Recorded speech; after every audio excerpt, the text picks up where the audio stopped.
अमरावती में पुलिस ने गुटखा तस्करी मामले में बड़ी कार्रवाई की है। अहमदाबाद से लाए गए 27 लाख रुपए के गुटखे समेत कुल 47 लाख रुपए का माल जब्त किया गया है। इस कार्रवाई में पुलिस ने ट्रक चालक को हिरासत में लिया है, जबकि दूसरे फरार आरोपी की तलाश पुलिस कर रही है। राज्य में गुटखा की खरीद बिक्री पर रोक लगी हुई है, लेकिन इसके बावजूद दूसरे राज्य से गुटखा की तस्करी की जा रही है और अवैध तरीके से इनकी बिक्री हो रही है। वैसे पुलिस इन तस्करों पर कार्रवाई भी करती है, लेकिन इससे तस्करी पर पूरी तरह से रोक नहीं लग पा रही। अमरावती में पुलिस ने गुटखा की तस्करी करने वाले एक ट्रक पर कार्रवाई कर 27 लाख रुपए का गुटखा समेत कुल 47 लाख रुपए का माल जब्त किया है। बताया जा रहा है कि ये गुटखा अहमदाबाद से नागपुर मार्ग से अमरावती लाया जा रहा था, लेकिन इस बीच पुलिस को गुप्त जानकारी मिल गई और पुलिस ने अमरावती में बीजीलैंड मार्केट के पास कार्रवाई कर ट्रक को जब्त किया। इस कार्रवाई में ट्रक चालक शिवकिरण बिश्नोई को गिरफ्तार किया गया है। अब इस मामले में आगे की जांच पड़ताल अन्न व औषध प्रशासन को सौंपी गई है। अमरावती जिले में कोरोना के एक्टिव मरीजों के साथ ही पॉजिटिविटी रेट कम होने पर प्रशासन ने 5वीं से 12वीं तक स्कूल, जूनियर कॉलेज और सभी कॉलेज खोलने का आदेश दिया है, जिसके बाद मंगलवार को जिले में स्कूलें खुल गई। हालांकि अभी भी पहले से चौथी तक की कक्षाएं ऑनलाइन ही शुरू है। कोरोना संक्रमण की वजह से स्कूलों में ऑनलाइन ही पढ़ाई हो रही थी। हालांकि अब संक्रमण कम होने पर शिक्षण संस्थाओं को फिर से खोला जा रहा है। अमरावती जिले में भी मंगलवार से स्कूल, कॉलेज खोल दिए गए हैं। जिलाधिकारी द्वारा स्कूल खोलने का आदेश दिए जाने के बाद अमरावती जिले में 5वीं से 12वीं तक स्कूल, जूनियर कॉलेज और कॉलेज खोले गए हैं। इसके लिए सभी शिक्षकों और अन्य कर्मचारियों के लिए वैक्सीन के दोनों डोज लेना जरूरी है। साथ ही 15 से 18 वर्ष के छात्रों के लिए भी वैक्सीन का पहला डोज पूरा होना जरूरी है, जबकि स्कूल में कोरोना से बचाव के सभी नियम का पालन करना भी महत्वपूर्ण है। कोरोना की तीसरी लहर में संक्रमण कम होने पर स्कूल खुलने से विद्यार्थियों के चेहरों पर खुशी साफ साफ झलक रही थी। फिजिकल क्लासेस सुरू झालेली आहे। आमचा 9वीचा पाठ्यक्रम संपलेला आहे आणि आता जेव्हा रिव्हिजन चालू झालेली आहे, तर जे पण आम्हाला क्वेरी आहे, डाऊट आहे ते आपण टीचरला विचारू शकतो। ही चीज जेव्हा ऑनलाइन शाळेत अवघड होती, ते आता सोपी झालेली आहे। मुझे बहुत खुशी है कि अभी स्कूल चालू हो गई है।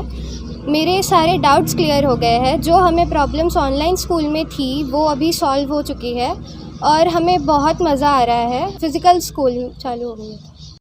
स्कूल खुलने के साथ ही सभी के लिए नियम का पालन करना भी जरूरी है, क्योंकि अभी भी कोरोना से बचाव के लिए सभी नियम का पालन करना बेहद जरूरी है। स्कूल खुलने के बाद हमारे संवाददाता अरुण जोशी ने स्कूल का जायजा लिया। कोरोनाचा प्रकोप कमी झाल्यानंतर राज्यभरातील अनेक जिल्ह्यातील शाळा सुरू झाल्या होत्या, मात्र अमरावती शहरातील किंवा जिल्ह्यातील ह्या शाळा पूर्णपणे बंद ठेवण्यात आला होता, कारण की अमरावती जिल्ह्यात कोरोनाचा प्रकोप मोठ्या प्रमाणात होता। मात्र आता कोरोनाचा प्रकोप कमी झाल्यानंतर अमरावती जिल्ह्यातील शाळा आजपासून सुरू करण्यात आलेल्या आहेत। तुम्ही पाहू शकता की अमरावती जिल्ह्यातील तब्बल 3000 शाळा आजपासून सकाळी आणि दुपारी या दोन्ही सत्रामध्ये सुरू करण्यात आलेल्या आहे। कोरोनाचे सर्व नियम पाळून या शाळा सुरू झालेल्या आहे, त्यामुळे विद्यार्थ्यांमध्ये आनंदाचे वातावरण आहे। विद्यार्थी शाळेत येण्यात उत्सुक होते, त्यामुळे आज अनेक शाळांमध्ये विद्यार्थी मोठ्या प्रमाणात उपस्थित आहे आणि दोन्ही शिफ्टमध्ये या शाळा सुरू झालेल्या आहेत। अमरावती जिल्ह्याचा जर विचार केला तर अमरावती जिल्ह्यात कोरोनाचा प्रकोप हा आता कमी झालेला आहे, त्यामुळेच जिल्हाधिकारी यांनी शाळा उघडण्याची परवानगी दिली। त्यासोबतच पर्यटनाला सुद्धा अमरावती जिल्ह्यात परवानगी दिली आहे, त्यामुळे पर्यटक आणि विद्यार्थी यांच्यामध्ये आनंदाचं वातावरण आहे आणि आजपासून आता दोन्ही शिफ्टमध्ये शाळा सुरू झाल्यामुळे विद्यार्थ्यांमध्ये सुद्धा आनंदाचे वातावरण दिसून येत आहे। Arun Joshi, UN news, Amravati. अमरावती शहर के पास SRPF कैंप के सामने मंगलवार की सुबह 2 दोपहिया वाहनों में टक्कर हो गई। इस हादसे में दोनों दोपहिया पर सवार युवक जख्मी हुए हैं। अमरावती शहर के पास SRPF का कैंप और कॉलोनी है। मंगलवार की सुबह SRPF कैंप के सामने 2 दोपहिया वाहनों की आमने सामने टक्कर हो गई। हादसा इतना जोरदार था कि दोनों दोपहिया सवार गंभीर रूप से जख्मी हो गए। सुबह करीब 9 बजे मंगेश गावंडे नाम का एक युवक अपने दोपहिया वाहन से चांदूर रेलवे से अपने परिजनों से मिलने अस्पताल आ रहा था। इसी दौरान एक स्कूल बस को ओवरटेक करने के प्रयास में उसका नियंत्रण छूट गया और सामने से आ रही दूसरी दोपहिया से उसकी टक्कर हो गई। टक्कर इतनी जोरदार थी कि दुर्घटना में दोनों दोपहिया वाहन के टुकड़े हो गए। दोनों वाहन चालक हादसे में गंभीर रूप से जख्मी हुए हैं। हादसे के बाद दोनों को अस्पताल में भर्ती कराया गया। फिलहाल इलाज चल रहा है। अमरावती जिले में अब धीरे धीरे एसटी की बस सेवा सामान्य होने लगी है। जिले में फिलहाल 50 बसें चल रही हैं, जिससे प्रतिदिन 120 फेरी लगाई जा रही हैं। हड़ताल के बाद भी बस सेवा सुचारू रूप से चल रही है। फिलहाल जिले में 50 बसें चल रही है और प्रतिदिन 120 फेरी लगा रही है। लेकिन अभी भी कुछ एसटी कर्मचारी हड़ताल पर है, जिन पर कार्रवाई हो रही है। अमरावती जिले में 200 कर्मचारियों पर आरोप पत्र दिया गया था, जिन्हें जल्द ही बर्खास्त कर दिया जाएगा। इसके अलावा अन्य कर्मचारियों को भी नोटिस जारी किया गया है। जिले में एसटी कर्मचारियों की हड़ताल को 3 महीने बीत चुके हैं। राज्य सरकार ने कर्मचारियों को काम पर लौटने के लिए कई बार आग्रह किया, जबकि इस बीच वेतन वृद्धि भी की गई। इसके बावजूद कई कर्मचारियों ने अपना आंदोलन जारी रखा, लेकिन कुछ कर्मचारी अब काम पर लौट भी आए हैं, जिससे जिले में 50 बस हर दिन 120 फेरी लगा रही है। वरुड, मोर्शी, परतवाड़ा, नागपुर और पुणे जैसे महत्वपूर्ण मार्गों पर बस चल रही है, जिससे यात्रियों को राहत मिली है। अमरावती में राजापेट फ्लाईओवर पर छत्रपति शिवाजी महाराज की प्रतिमा लगाने का विवाद अब लोकसभा तक पहुंच गया है। अमरावती सांसद नवनीत राणा ने लोकसभा में ये मुद्दा उठाया। अमरावती शहर में राजापेट फ्लाईओवर पर युवा स्वाभिमान पक्ष द्वारा छत्रपति शिवाजी महाराज की एक प्रतिमा लगाई गई थी। हालांकि राणा के पास प्रतिमा स्थापित करने की कोई अनुमति नहीं होने के कारण प्रशासन ने भारी पुलिस सुरक्षा के बीच प्रतिमा को हटा दिया। उसके बाद राणा दंपति को पुलिस हिरासत में नजरबंद रखा गया। कार्यकर्ताओं को गिरफ्तार भी किया गया। इस बीच लोकसभा सांसद नवनीत राणा ने सीधे लोकसभा में इस मुद्दे को उठाया। इसके विपरीत अब ये स्पष्ट हो गया है कि वो आने वाले दिनों में युवाओं के स्वाभिमान को और भी अधिक आक्रामक बना देंगे। शिव जयंती के साथ ही युवा स्वाभिमानी कार्यकर्ताओं ने राजापेट फ्लाईओवर से छत्रपति शिवाजी महाराज के प्रतिमा तक रैली निकालने का औपचारिक रूप से पुलिस आयुक्त को निवेदन दिया। तो अब हर कोई सोच रहा है कि क्या इस रैली की इजाजत है। हजारों शिवभक्त शिवप्रेमींनी 12 जानेवारीला अमरावती व दर्यापूरमध्ये शिवाजी महाराजांचा पुतळा बसवला होता आणि त्या पुतळ्यावरचं गेल्या 3 वर्षापासून राजापेठचे ठिकाणी शिवाजी महाराजांचे पुतळ्यासाठी परमिशन मागत होते, पण ते परमिशन देत नव्हते। तर राजापेठ उड्डाणपुलावर महाराजांचे पुतळा रोजी दररोजी दूध अभिषेक होत होता, आरत्या होत होती, शिव तीर्थ निर्माण झाला होता। 16 जानेवारीला राजापेठ उड्डाणपुलावर आणि 17 जानेवारीला दर्यापूरमध्ये अर्धे रात्री महाराजांचा अपमान करून आणि हतोडीनी आणि छन्नीनी ते महाराजांचा पुतळा दोन्ही ठिकाणून काढून सीआरपीएफ आणि दंगल पथकाच्या सहाय्याने महाराजांचं महाराष्ट्र आपला दैवत मानते, ज्या महाराष्ट्रामध्ये महाराजांना आपला दैवत मानते त्या महाराजांना आज बसवण्यासाठी आम्हाला परमिशन आणि महाराजांची ठिकाणी बसवण्यासाठी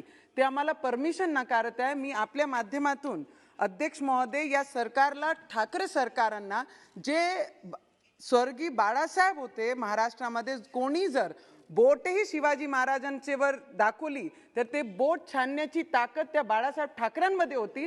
पण आज त्यांचे सुपुत्र जे शिवसेनाचे प्रमुख बनून आणि सीएम बनून महाराष्ट्रामध्ये आहे, त्याच महाराष्ट्रामध्ये छत्रपती शिवाजी महाराजांना बसवण्यासाठी एवढा परिश्रम करावा लागते आणि आमदार आणि खासदारांना पूर्ण रात्रपासून पोलीस डिपार्टमेंटचा वापर करून, सर लास्ट 1 मिनिट, पोलीस डिपार्टमेंटचा वापर करून अर्धे रात्री आम्हाला नजरकैदीमध्ये ठेवतात आणि महाराजांचा पुतळा बसू शकला नाही पाहिजे, तिथे उभा नाही राहिला पाहिजे, म्हणून त्याच्यासाठी पूर्ण सर मैं आपके माध्यम। अमरावती शहर के कई हिस्सों में नालों की सुरक्षा दीवारों के लिए पूर्व सभापति मिलिंद बांबल ने सीधे मंत्रालय के सामने भूख हड़ताल पर जाने की चेतावनी दी है। अमरावती शहराच्या मध्यवस्तीतून वाहणारे 18 मोठे नाले आणि 16 उपनाले, या नाल्यांना दोन्ही बाजूने सुरक्षा भिंत नसल्यामुळे दर पावसाळ्यामध्ये गोरगरीब जे नाल्याखालील जे नागरिक, गोरगरीब नागरिक आहेत त्यांचं नुकसान होते आणि त्यांच्या घराची अक्षरशः आर्थिक किंवा जीवितहानी होण्याची शक्यता असते।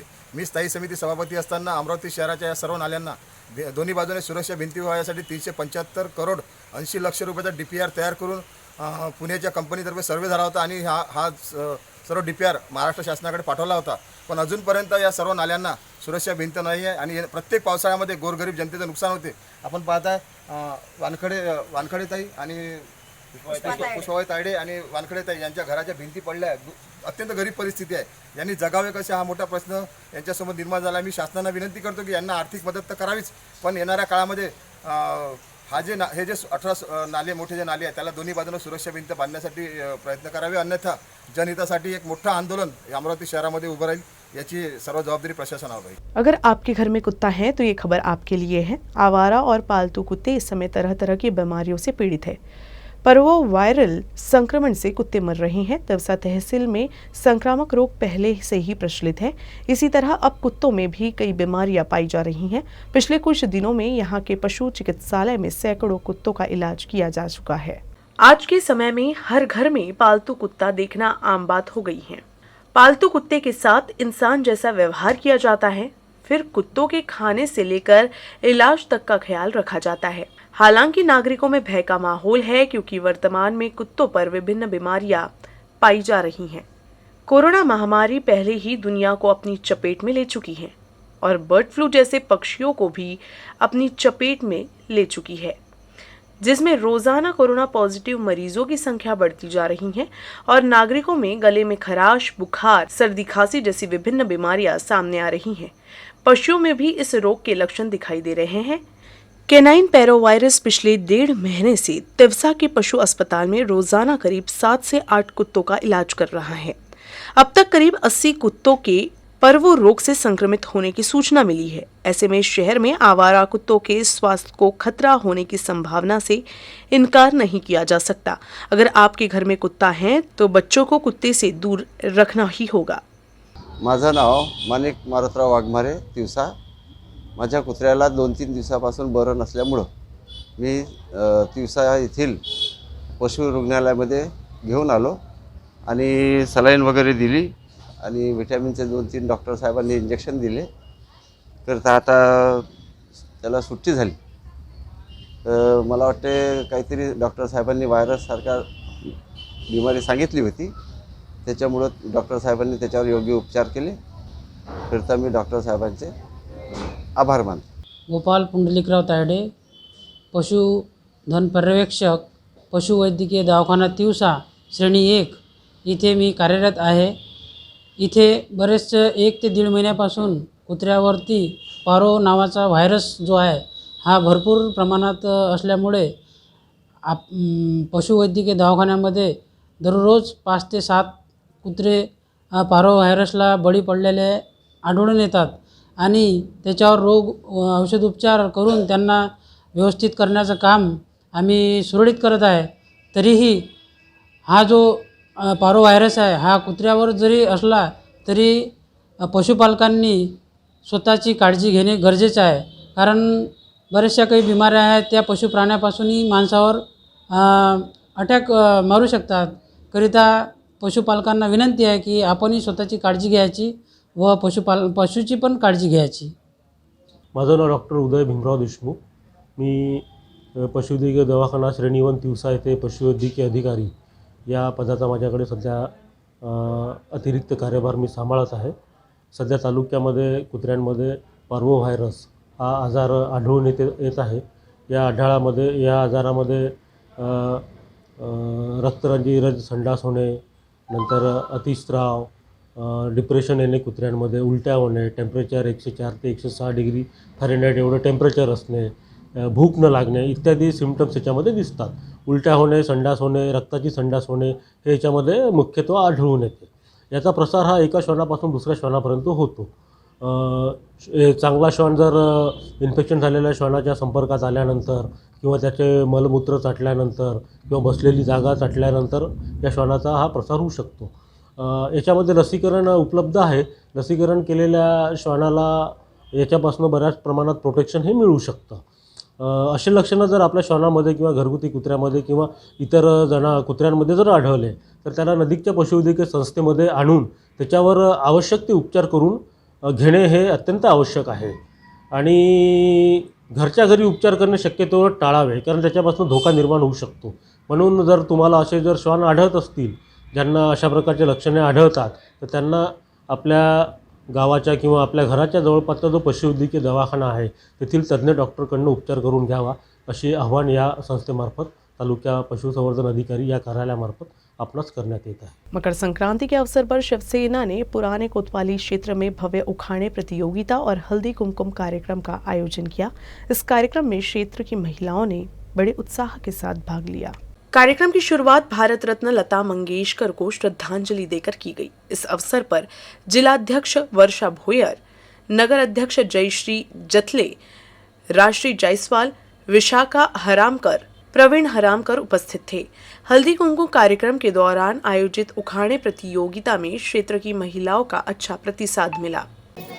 महादेवाला बेल भाते वाकून तुषारामांचं नाव घेते, तिचं मान राखून नीलवर्ण आकाशात उगवला रवी शशी, तुषारामांचं नाव घेते हळदी कुंकवाच्या दिवशी, गुलाबाच्यापेक्षा मोहक दिसते गुलाब कळी, तुषारामांचं नाव घेते हळदी कुंकवाच्या वेळी. जन्मदिला मातेने पालन केले पित्याने, संदीपरावांचे नाव घेते पत्नी या नात्याने, नाव घ्या नाव नावात काय विशेष, संदीपराव माझे मिस्टर मी त्यांचे विशेष. महादेवाच्या पिंडीला बेल भाते वाकून प्रकाशरावांचं नाव घेते तुमचं मान राखून. समोरच्या खोलीत टेबलावर टेलिफोन ठेवला होता, टेलिफोन प्रकाशरावांनी पिक्चर दाखवला हम आपके है कौन. हल्दी कुमकुम कार्यक्रम के दौरान उपस्थित प्रत्येक महिला को हल्दी कुमकुम तिल ओटी भरा गया। इस दौरान काफी संख्या में महिलाएं मौजूद रही। इसके बाद गणमान्य व्यक्तियों द्वारा उखाड़े प्रतियोगिता का परिणाम घोषित किया गया। प्रथम, द्वितीय और तृतीय पुरस्कार गणमान्य व्यक्तियों द्वारा प्रदान किए गए। अकोला जिले के पालक मंत्री बच्चू कडू ने खुद पर लगे आरोपों पर सफाई दी है। उन्होंने कहा कि मुझ पर लगे पैसे चुराने के आरोप तर्कहीन है। हाल के दिनों में प्रकाश आंबेडकर ने बच्चू कडू पर पैसे चुराने का आरोप लगाया था। इस पर कडू ने कहा कि उन्हें प्रकाश आंबेडकर से काफ़ी उम्मीदें थी, लेकिन उन्होंने इस तरह के आरोप लगाकर उनकी उम्मीदों को तोड़ दिया है। पद्धतीनं सांगितलं जातं, त्यांनी जे आरोप केला का बच्चू कडूंनी निधी चोरला वगैरे, अतिशय प्रकाशजीकडून आम्हाला खूप चांगल्या अपेक्षा होत्या. त्यांनी त्या मला वाटते असा आरोप करून ज्या आमच्या अपेक्षा होत्या त्या भंग केलेल्या आहे. वास्तविक मी त्यांना 2-3दा फोनही केला. मधात त्यांना भेटायला गेलो होतो, ते भेटले नाही. आता पुन्हा आम्ही भेटायला जाऊ. नदी चोरण्याचा तर प्रश्नच येत नाही. ज्या दिवशी निधी चोरल्याचा आरोप जर सत्य झाला तर बच्चू कडू पदावरही राहणार नाही. महत्त्वाचा विषय आहे का जिल्हा परिषदनं PCI 1 आणि PCI 2, PCI 3, PCI 4 असं करायला पाहिजे होतं. ते मागच्या काळात जिल्हा परिषदनं केला नाही. आपण जिल्हा परिषद आपल्या ताब्यात असताना ग्रामीण रस्त्याला जेव्हा प्राधान्यक्रम देणं फार गरजेचं होतं, ते जिल्हा परिषदनं केलं नाही. आणि म्हणून लोकप्रतिनिधीकडून काही मागण्या आल्या रस्त्याच्या बाबतीत, त्या 30-54, 50-54मध्ये आपण फक्त निधी दिलेला आहे. लक्षात घ्या, यंत्रणा जिल्हा परिषद आणि PWD काम करतं, त्यांना चोराचा प्रश्न येत नाही. म्हणून त्यांनी ते जे काही आरोप केले ते काही फार अभ्यासपूर्ण नाही आहे. असं दोषी सांगितलं नाही, तुम्हाला ते माहिती नाही. असं चुकीचं काही त्यांनी घेतली, पण तुम्ही वाचायला पाहिजे. त्यांनी सांगावून तुम्ही तसे प्रश्न विचारावं, हे काही संयुक्त नाही आहे. पत्रकार हा चौकशीपूर्ण प्रश्न विचारणारा असला पाहिजे. त्याच्यानं जे काही न्यायालयानं सांगितलं का या बाबतीत चौकशी करून पुढची कारवाई करा, एवढंच म्हटलेलं आहे. अकोला में उरेल थाना क्षेत्र के आगर गांव में छापेमारी कर पुलिस ने वध के लिए रखी 7 गायों के साथ 2 लाख रुपए का सामान जब्त किया है। अकोला के वैदपुरा में आरोपी शेख नासिर शेख जाकिर को गिरफ्तार कर लिया गया है। स्थानीय क्राइम ब्रांच की टीम को एक अंडरकवर मुखबिर से सूचना मिली थी। इस सूचना के आधार पर स्थानीय अपराध शाखा की टीम ने उरल थाना क्षेत्र के आगर गांव में छापेमारी कर एक अस्तबल में बंधी 7 गायों की जान बचाई। पुलिस ने आरोपी से रखी गायों के दस्तावेज के बारे में पूछताछ की। हालांकि आरोपी ने गाय से जुड़े दस्तावेज जमा नहीं करा पाया, जिसके बाद पुलिस ने आरोपी को हिरासत में लेकर गायों के साथ मौके से 2 लाख रुपए जब्त। न्यूज रूम से बस इतना ही। खबरों का सिलसिला यूं ही चलता रहेगा। आप देखते रहिएगा UCN न्यूज अमरावती।